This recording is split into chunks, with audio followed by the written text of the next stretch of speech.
नमो नमः।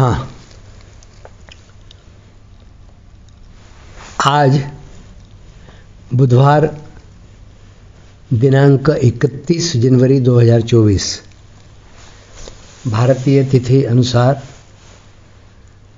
माघ कृष्ण पंचमी विक्रम संवत 2080 श्रीमद् भगवद गीता के सप्तम अध्याय के 17वें श्लोक का विवेचन आरंभ करते हैं। तेषां ज्ञाने नित्ययुक्त एक भक्तिर्विशिष्यते प्रियो हि ज्ञानिनोत्यर्थम् अहं स च मम प्रियः। इसके पूर्व श्लोक में वर्णित चारों भक्तों में से ज्ञानी भक्त की विशेषता का विशद वर्णन इस श्लोक में भगवान करते हैं। उन चार भक्तों में मेरे में निरंतर लगा हुआ अनन्य भक्ति वाला ज्ञानी अर्थात प्रेमी भक्त श्रेष्ठ है, क्योंकि ज्ञानी भक्त को मैं अत्यंत प्रिय हूँ और वह भी मेरे को अत्यंत प्रिय है, ऐसा भगवान कह रहे हैं। तेषां ज्ञानी नित्य युक्तः, उन अर्थात अर्थार्थी, आर्त, जिज्ञासु और ज्ञानी, ये जो चार प्रकार के भक्त बताए गए, उन भक्तों में ज्ञानी अर्थात प्रेमी भक्त श्रेष्ठ है, क्योंकि वह नित्य युक्त है, अर्थात वह सदा सर्वदा केवल भगवान में ही लगा रहता है। भगवान के सिवाय दूसरे किसी में वह किंचित मात्र भी नहीं लगता। जैसे गोपियाँ गाय दूहते, दही बिलोते, धान कूटते आदि सभी लौकिक कार्य करते हुए भी भगवान श्री कृष्ण में चित्त वाली रहती है। यहाँ पर बताया गया है कि जो गौओं का दूध दुहते समय, धान आदि कूटते समय, दही मथते समय, आंगन लिपते समय, बालकों को पालने में, झुलाते समय, रोते हुए बच्चों को लोरी देते समय, तुलसी आदि को जल से सींचते समय तथा झाड़ू देने आदि सब कर्मों को करते समय प्रेम पूर्ण चित्त से आँखों में आंसू भरकर गदगद कंठ से श्री कृष्ण की दिव्य लीलाओं का गान करती रहती हैं।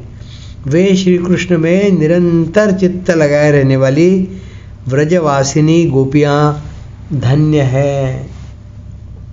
ऐसे ही वह ज्ञानी भक्त लौकिक और पारमार्थिक सब क्रियाएं करते समय सदा सर्वदा भगवान से जुड़ा रहता है। भगवान का संबंध रखते हुए ही उसकी सब क्रियाएं होती है। एक भक्तिर विशिष्यते, उस ज्ञानी अर्थात प्रेमी भक्त का आकर्षण केवल भगवान में होता है।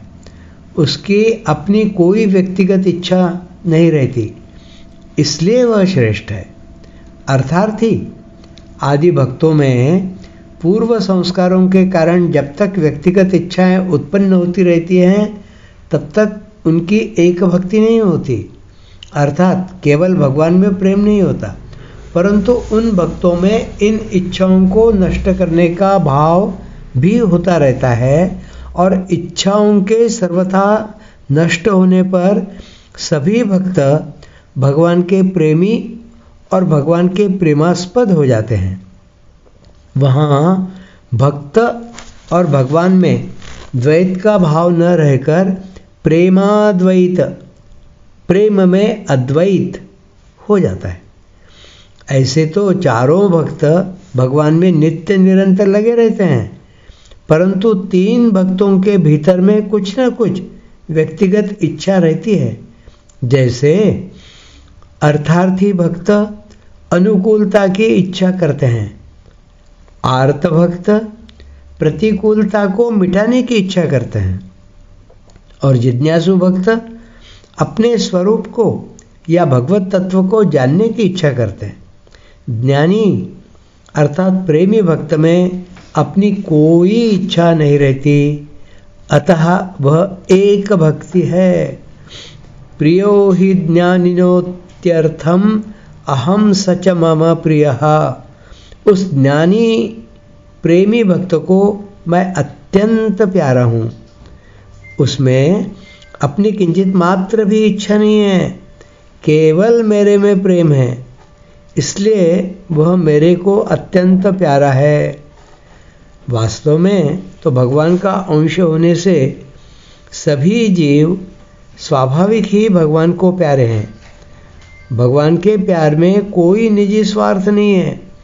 जैसे माता अपने बच्चों का पालन करती है, ऐसे ही भगवान बिना किसी कारण के सबका पालन पोषण और प्रबंध करते हैं।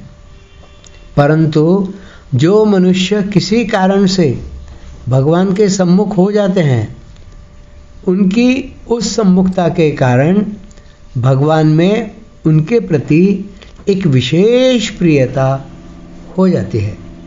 जब भक्त सर्वथा निष्काम हो जाता है, अर्थात उसमें लौकिक व पारलौकिक किसी तरह की भी इच्छा नहीं रहती, तब उसमें स्वतः सिद्ध प्रेम पूर्ण रूप से जागृत हो जाता है। पूर्ण रूप से जागृत होने का अर्थ है कि प्रेम में किंचित मात्र भी कमी नहीं रहती। प्रेम कभी समाप्त भी नहीं होता, क्योंकि वह अनंत और प्रतिक्षण वर्धमान है। प्रतिक्षण वर्धमान का तात्पर्य है कि प्रेम में प्रतिक्षण अलौकिक विलक्षणता का अनुभव होता रहता है। अर्थात इधर पहले दृष्टि गई ही नहीं, इधर हमारा ख्याल गया ही नहीं, अभी दृष्टि गई, इस तरह प्रतिक्षण भाव और अनुभव होता ही रहता है। इसलिए प्रेम को अनंत बताया गया है। इस 17वें श्लोक का 18वें श्लोक के साथ संबंध। इस पूर्व श्लोक में भगवान ने ज्ञानी भक्त को अपना अत्यंत प्यारा बताया, तो इससे यह असर पड़ता है कि भगवान ने दूसरे भक्तों का आदर नहीं किया। इसलिए भगवान आगे के श्लोक में कहते हैं, 18वां श्लोक, उदारः सर्व एवैते ज्ञानी त्वात्मैव मे मतम् आस्थितः स हि युक्तात्मा मामेवानुत्तमां गतिम्। पहले कहे हुए सब के सब भक्त बड़े उदार श्रेष्ठ भाव वाले हैं, परंतु ज्ञानी अर्थात प्रेमी तो मेरा स्वरूप ही है, ऐसा मेरा मत है, ऐसा भगवान कह रहे हैं। कारण कि वह युक्तात्मा है और जिससे श्रेष्ठ दूसरी कोई गति नहीं है।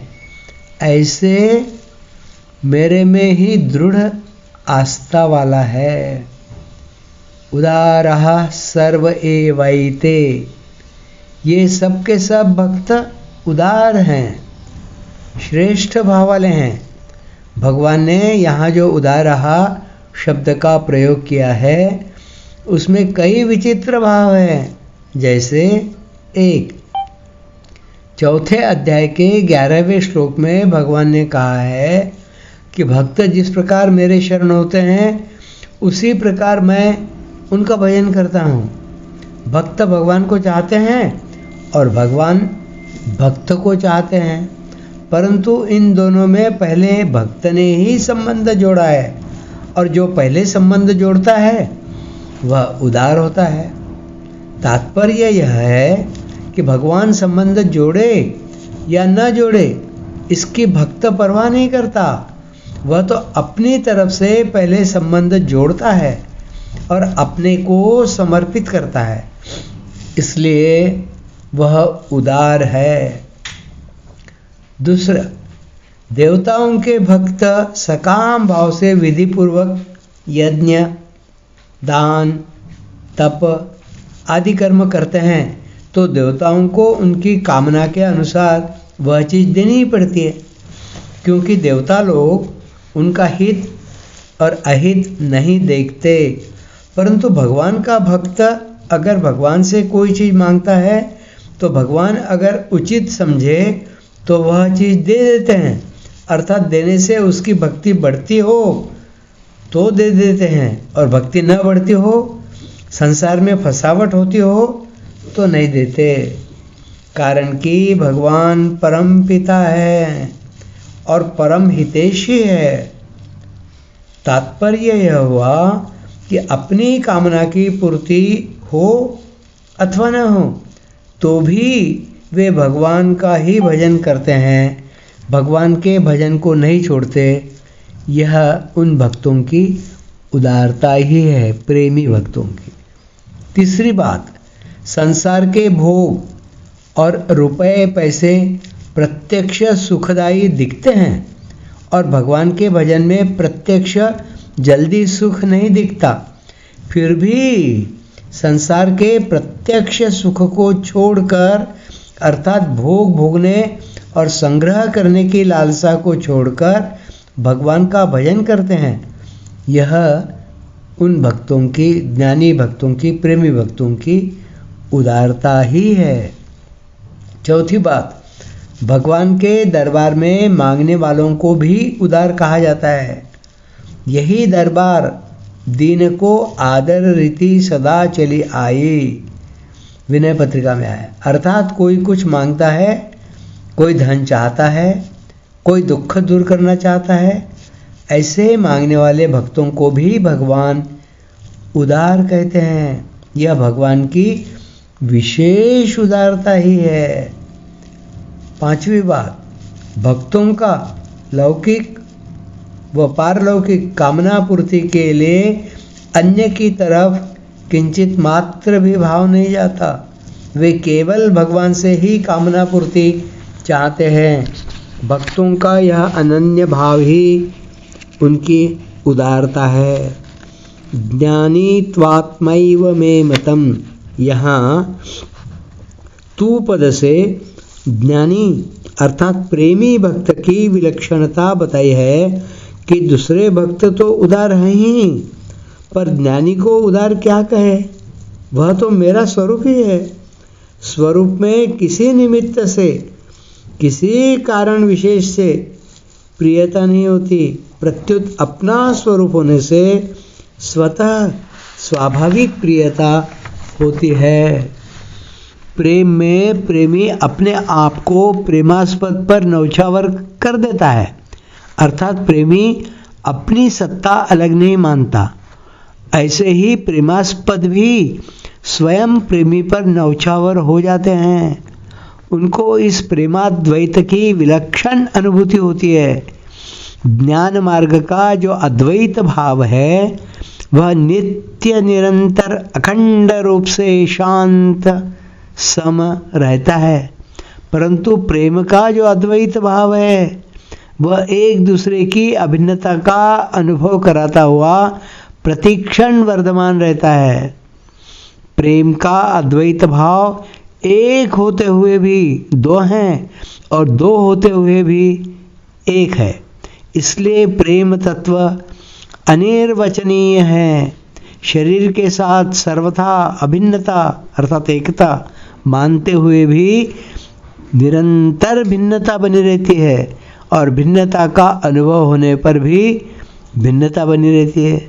इसी तरह प्रेम तत्व में भिन्नता रहते हुए भी अभिन्नता बनी रहती है, और अभिन्नता का अनुभव होने पर भी अभिन्नता बनी रहती है।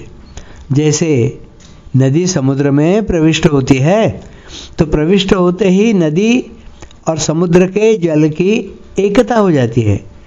एकता होने पर भी दोनों तरफ से जल का एक प्रवाह चलता रहता है, अर्थात कभी नदी का समुद्र की तरफ और कभी समुद्र का नदी की तरफ एक विलक्षण प्रवाह चलता रहता है। ऐसे ही प्रेमी का प्रेमास्पद अर्थात भगवान की तरफ और प्रेमास्पद का प्रेमी की तरफ प्रेम का एक विलक्षण प्रवाह चलता रहता है। उनका नित्य योग में वियोग और वियोग में नित्य योग, इस प्रकार प्रेम की एक विलक्षण लीला अनंत रूप से अनंत काल तक चलती रहती है। उसमें कौन प्रेमास्पद है और कौन प्रेमी है इसका ख्याल नहीं रहता। वहाँ दोनों ही प्रेमास्पद है और दोनों ही प्रेमी है। यही ज्ञानी त्वात्मैव में मतन पदों का तात्पर्य है। आस्तितः सही युक्तात्मा मामे वानुत्तमाम गतिम, क्योंकि जिससे उत्तम गति कोई हो ही नहीं सकती, ऐसे सर्वोपरि मेरे में ही उसकी श्रद्धा, विश्वास और दृढ़ आस्था है। तात्पर्य है कि उसकी वृत्ति किसी अनुकूल व प्रतिकूल परिस्थिति को लेकर मेरे से हटती नहीं, प्रत्युत एक मेरे में ही लगी रहती है। केवल भगवान ही मेरे हैं। इस प्रकार मेरे में उसका जो अपनापन है, उसमें अनुकूलता व प्रतिकूलता को लेकर किंचित मात्र भी फर्क नहीं पड़ता। प्रत्युत वह अपनापन दृढ़ होता और बढ़ता ही चला जाता है।